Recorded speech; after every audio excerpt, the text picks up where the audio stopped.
Tonight I'd like to offer the third in a series that I'm doing on conflict, working with conflict. And the title of this one is Conflict as Play.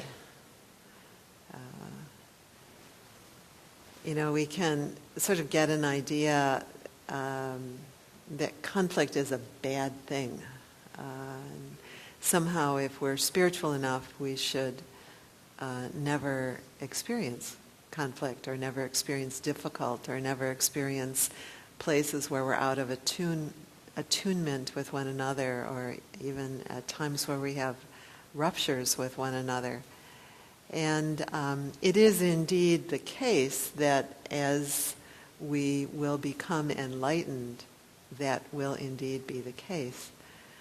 But while we're in this human form, and working to unfold that kind of enlightened awareness, conflict is pretty much inevitable, and indeed is a bit of the vehicle, maybe not even a bit of the vehicle, but the vehicle through which we actually learn and grow.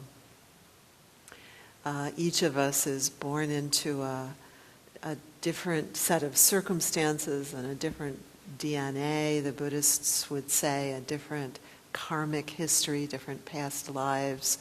And so each of us comes with, in the last two talks I've talked about that story about the blind man and the elephant. So each of us comes with a different view of things and a different way of making sense of our world. And so this, anytime we're engaging with one another, because we come at the elephant, if you will, in different ways, that those kinds of differences are just simply inevitable.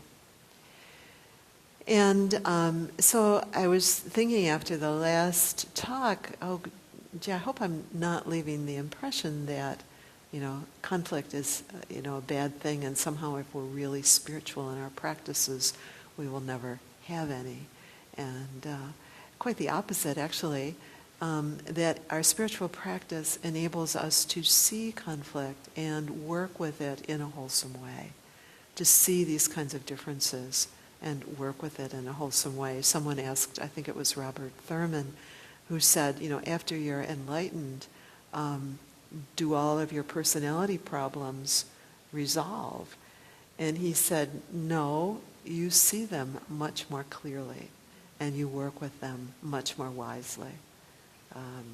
So we have this human form that we're working with as kind of our vehicle. And you remember as children, when we were playing, difficulty really wasn't so much of a problem. We'd come into something that didn't work, and we'd be like, how do I fiddle with this? And what happens if you do this to it? And what happens if you do that to it? And so this sort of inquisitiveness or ability to kind of hang out and really investigate and see how things work. I think about my husband, and when something around the house isn't working, that he gets very, very curious.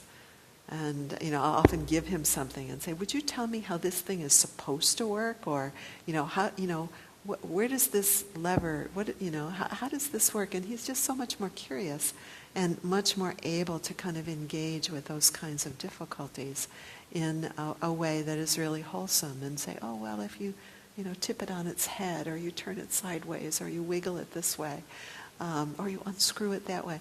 And so the conflict really gives us the opportunity to look to see where we get caught. So that when we're kind of engaged in those places where we're sort of murderous in our conflict, we'll count that as caughtness. Those are the places where the Buddha is saying hatred never ceases by hatred. We're not going to solve that stuckness by kind of riveting through or driving through or insisting that our way of doing things is, has to work, any more than when I get that little doodad that, I can't get to turn on or I can't get to work. It isn't about just whacking it or pounding it or pushing harder.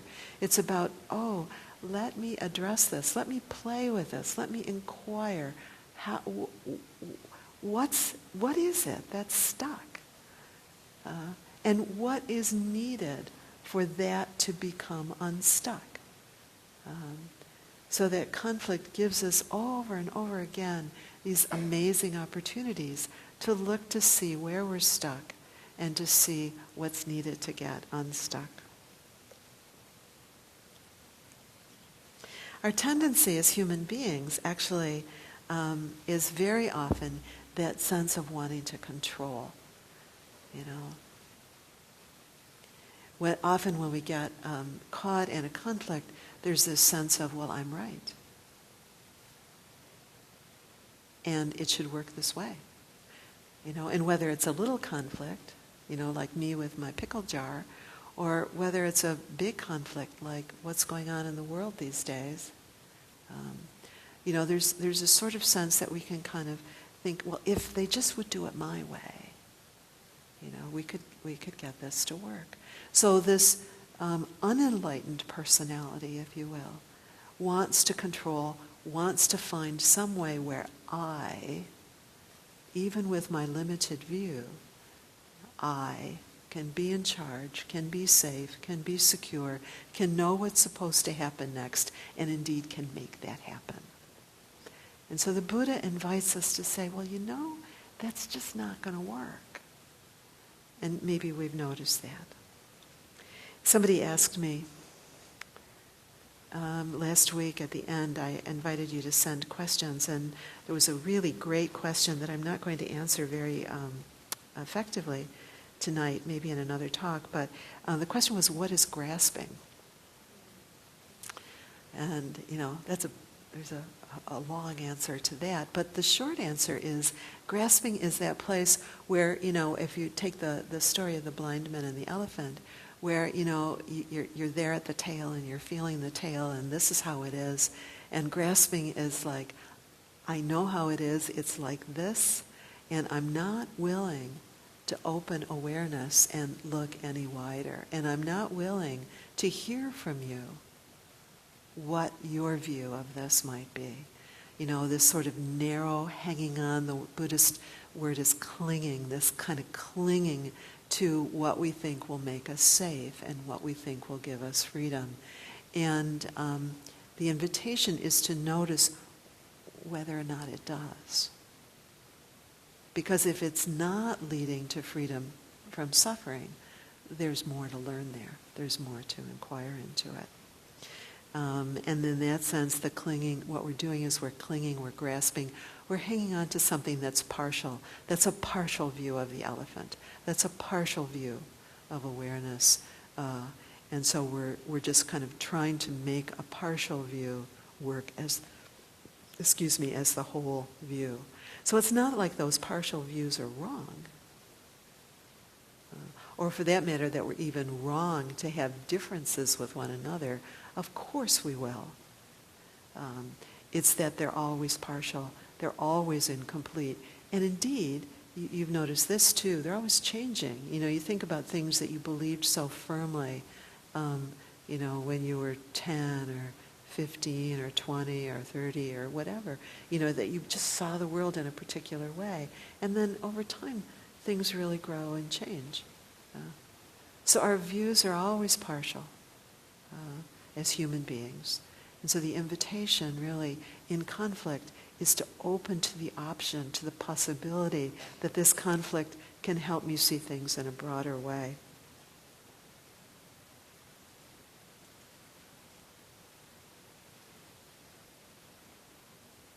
There was a man called Dandapani, and he was kind of angry with the Buddha because the Buddha had told a friend of his that he wasn't being so skillful. That's sort of a nice way of putting it. And so he was trying to trick the Buddha. He came and because the Buddha had been rather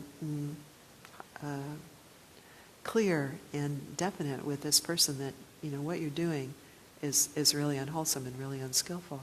And so he was trying to trick the Buddha and asked him, what kind of teaching he offered. And he said, what is the contemplative's doctrine? What does he proclaim? And the Buddha said, the sort of doctrine, friend, where one does not keep quarreling with anyone in the cosmos. The sort of doctrine where perceptions no longer obsess one, who remains dissociated from basically needing things to be in a particular way. And the Dandapani went away kind of clicking his teeth because the Buddha wouldn't engage with him. Like it's this way. Because Dandapani was ready. He was going to say, well, if you say you don't struggle with anybody, what about the other day? When with Devadatta you were this way. How about that? Didn't you make a mistake?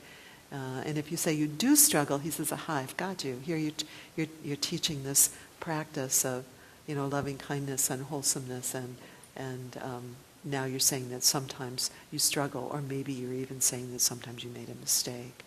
So he was trying to catch him, and he said, no, I'm teaching where you don't quarrel with anyone. You don't really kind of get stuck and caught in insisting that things turn out your own way. Here he's not saying, though, to ignore differences or to pace them over. Indeed, the very incident that brought this about was where the Buddha was quite very clear that someone was doing something that was very unskillful. He's also not talking about the fact that differences are bad. Indeed, Devadatta, the person who was doing something skillful, was ultimately enlightened. It's just that, on the way, it's important to notice whether or not what you're doing is wholesome and could possibly lead to freedom from suffering, or whether or not it's really going to just keep you painted in a corner.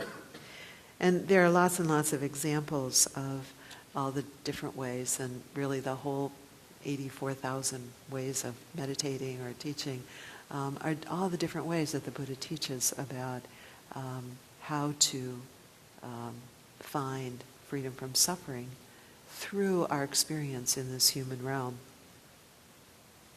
And so the question really for all of us as we engage with however it is we're dealing with conflict is this leading to freedom from suffering for myself and others or not?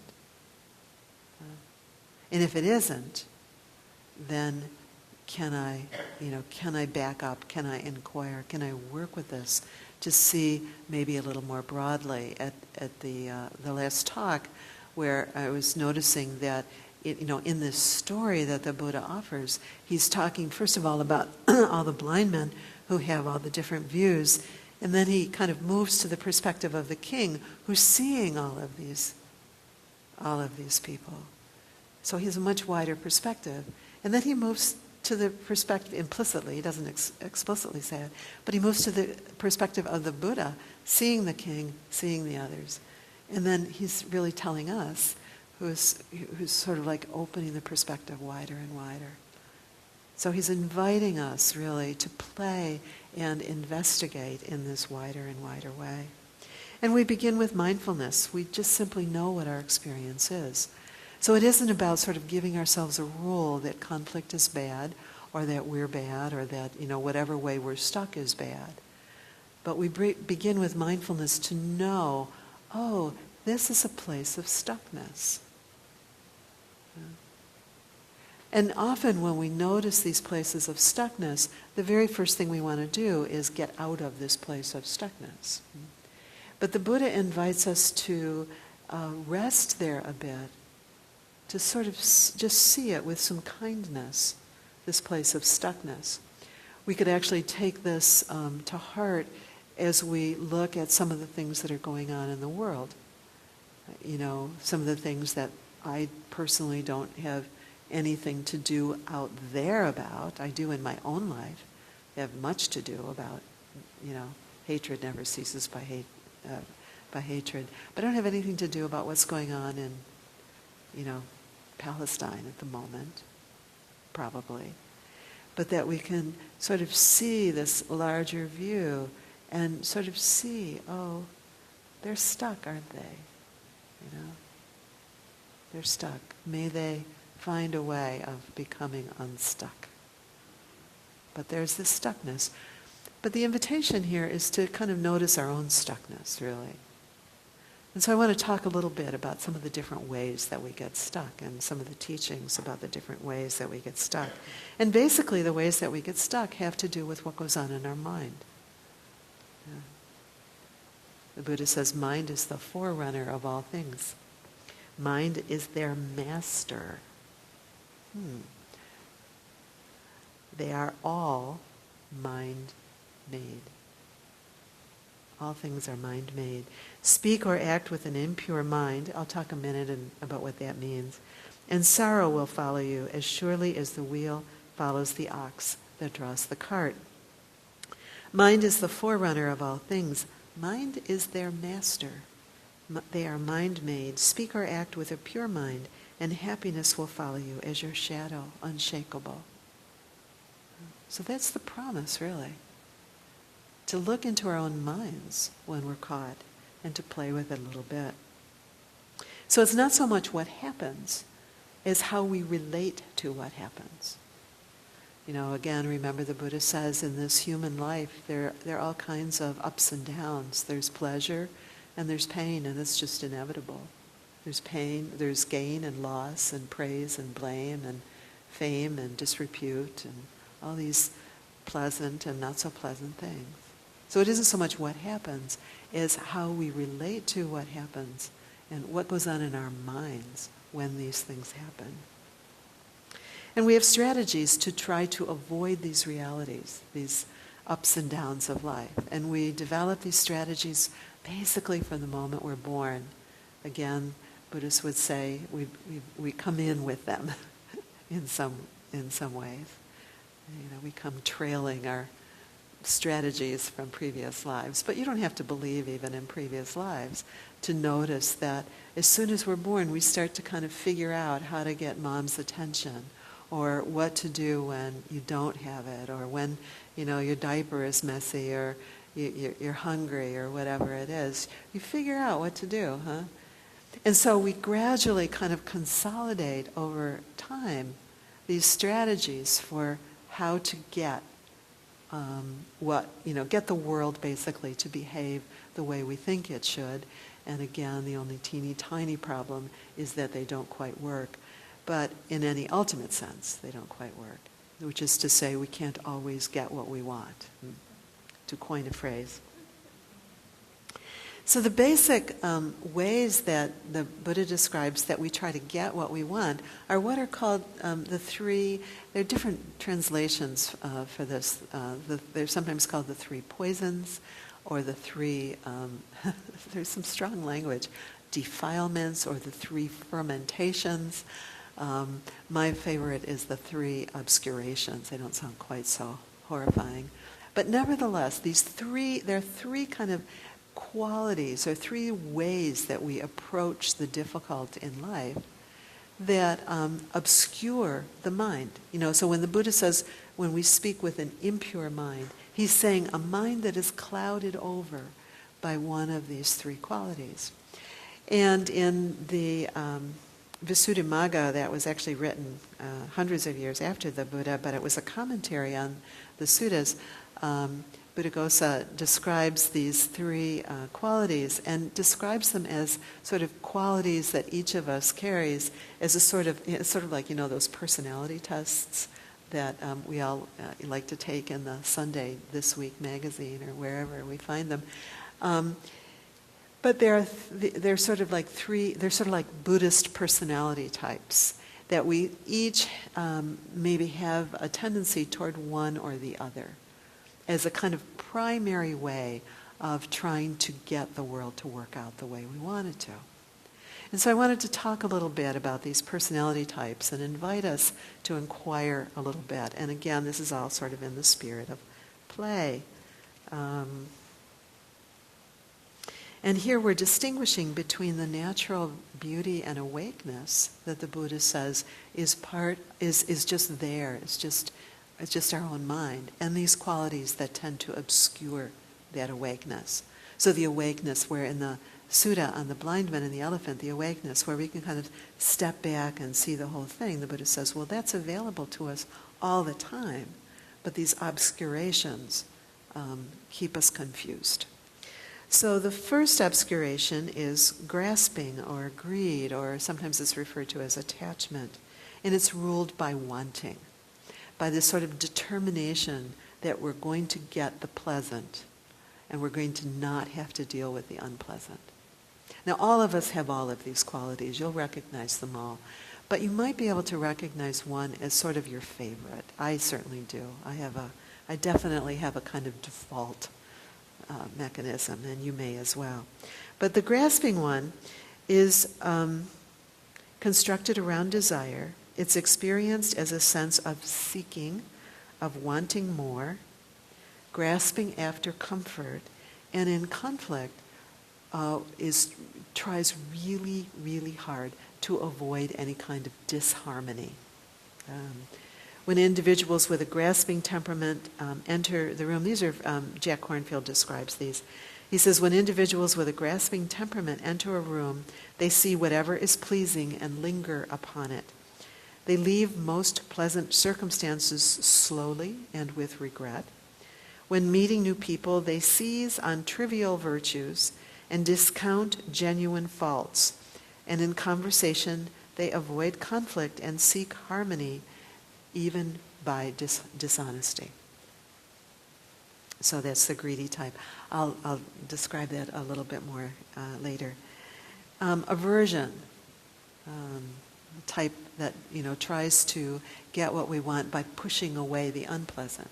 So greedy is like trying to kind of have things work my way by just kind of having more and more chocolate, more and more strawberries. If I kind of build up enough good things, then maybe I won't have to deal with or notice the unpleasant. And aversion is sort of the flip side of that, where if I just get rid of all the bad things, then maybe what's left will be better. So the aversive temperament is constructed around judgment and rejection of experience.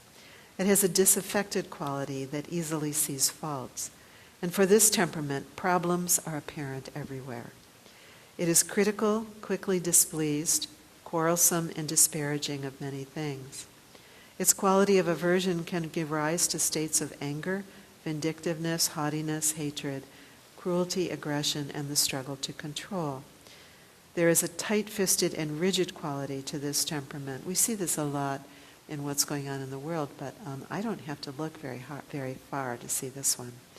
When people with an aversive temperament enter a room, they notice what is wrong, focusing on the difficulties, seizing upon any slightly unpleasant object, picking out trivial faults, and discounting real virtues, just the opposite of the greedy type. Or they pay scanty attention, avoiding real connection, as if tired or bored, and leave quickly, as if anxious to go. And so we can see already that someone with a greedy type and someone with an aversion type would actually approach a problem in a very different way and really kind of bash heads together.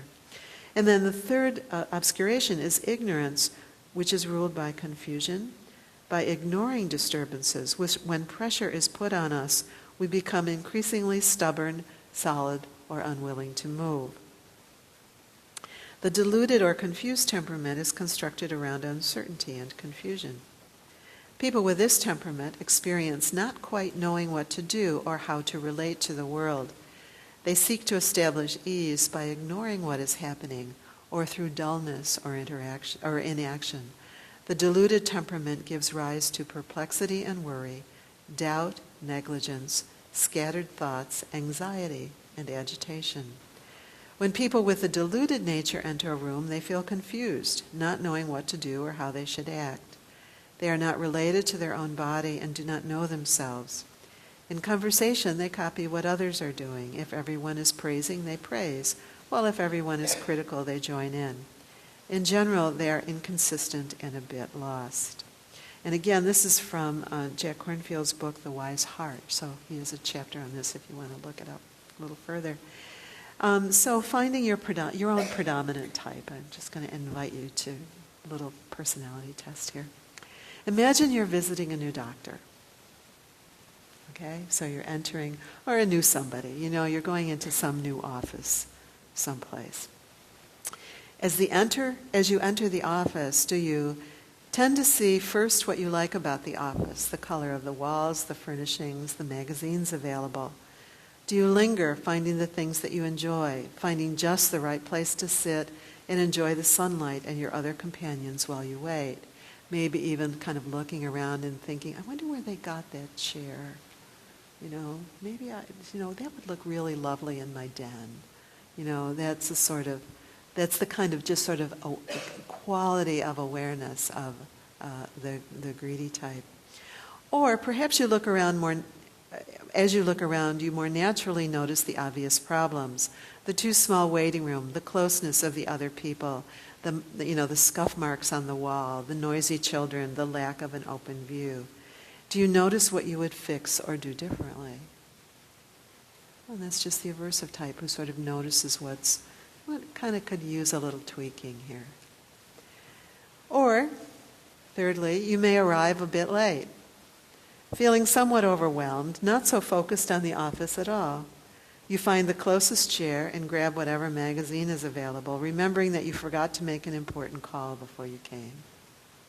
And that's the deluded type, who's kind of not quite with the program. Okay? So some more examples. You're visiting a friend who tells you about a disrespectful remark made by a third friend, criticizing the work of the nonprofit organization at which you are employed. How do you most naturally respond? A, do you try to soften the remark and cast it in a more sympathetic light? B, do you see how wrong it is and get charged up about your conflict with that other person's position?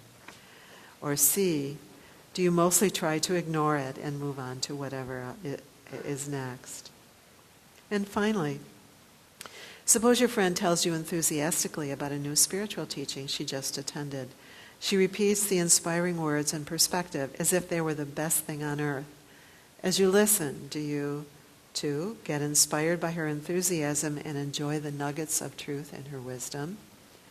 Or do you feel somewhat skeptical of your friend's enthusiasm and view the teachings a bit critically, thinking they're just a repackaging of the same old stuff and not very well thought out at that?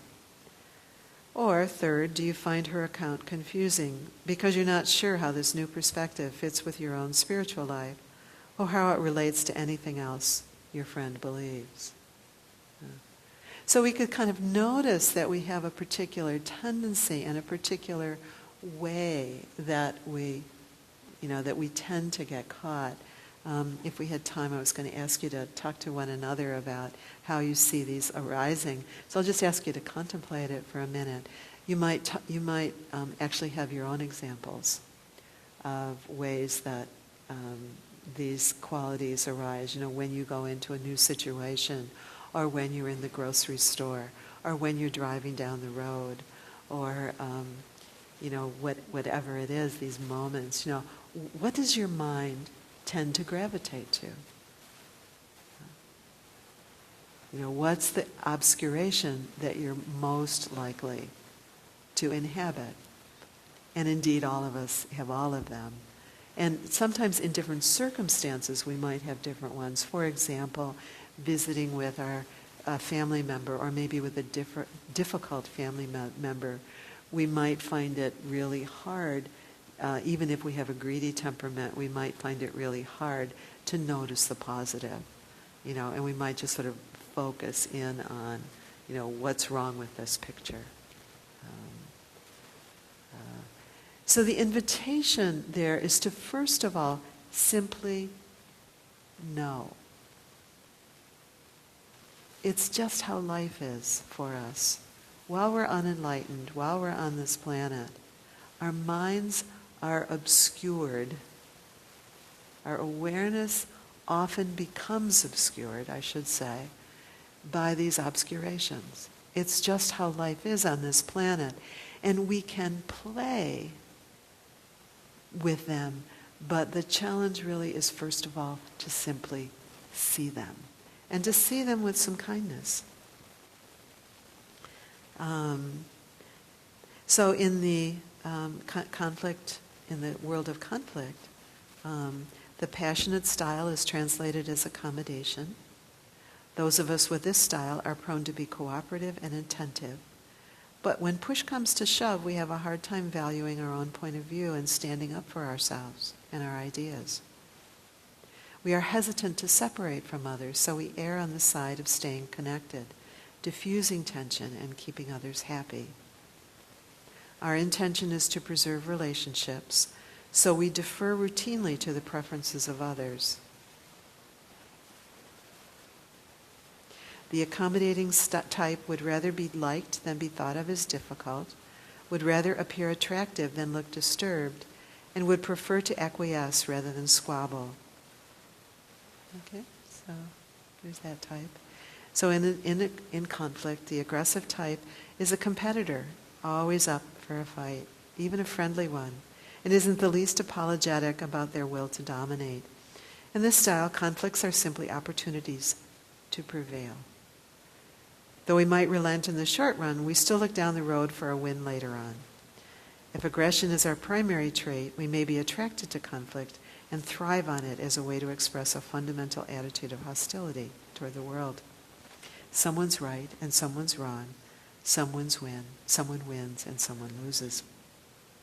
And the diluted type, we withdraw our energy just when a relationship is getting interesting and tell ourselves it never would have worked out. So just when a relationship is really kind of getting a little juicy. When a new challenge comes up at work, we fail to make a contribution for fear of pushback on our ideas, and then we wonder why we aren't valued more. We allow problems that could have been handled easily to grow out of proportion until our only option is to walk away. Most important, we expend valuable energy on suppressing awareness of the conflict when we could have used that same energy to solve a problem. Suppression leads to depression, isolation, and feelings of helplessness. The reasons for our withdrawal may be even good ones. So the Buddha invites us to know, first of all, to know. Just to know. What is it like? And then to begin to play, to soften. As we inquire into these poisons or obscurations, we could notice that too much of them is a problem, and the Buddha teaches the middle way, and so too little of them is a problem too. So if we kind of have so much greed that we're only focusing on the positive, and we can't deal with what's unpleasant, but if we have too little of that, too little, we wouldn't call it greed then. It's just sort of awareness of the wholesome. Then we can't get nourished enough. We can't take in what's lovely.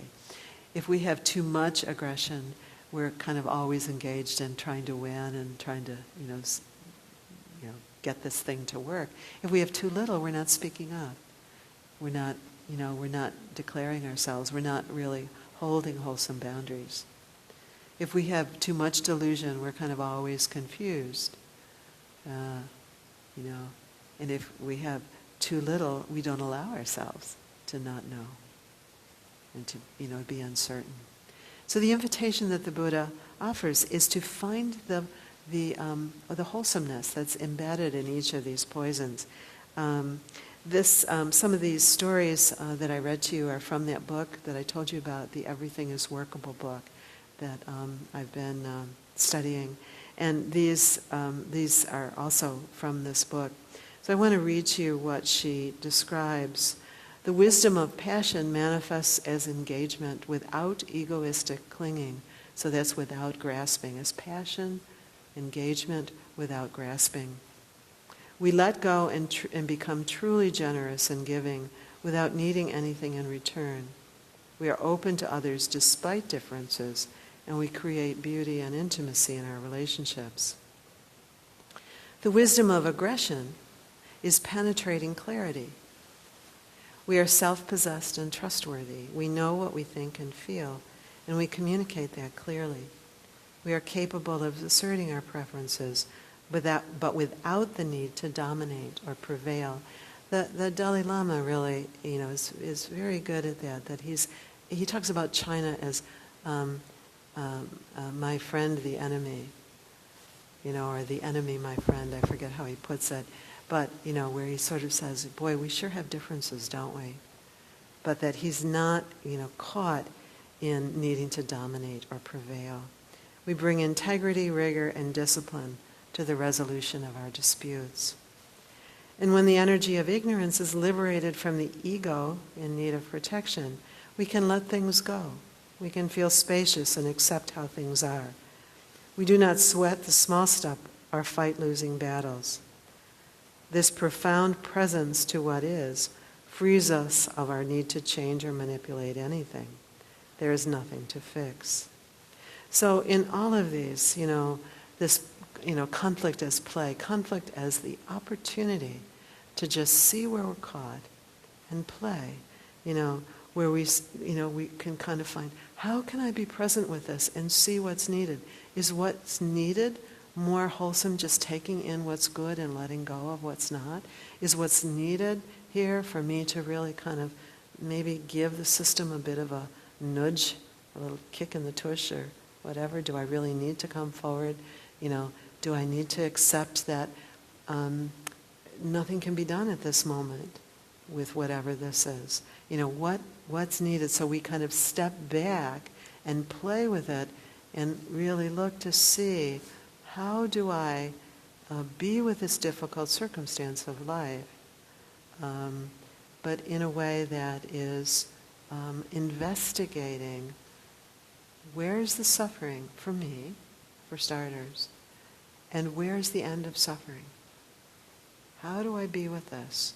And the wonder, the Everything is Workable book, the wonder of that theme, and it's certainly the Buddhist teachings, is that everything is workable.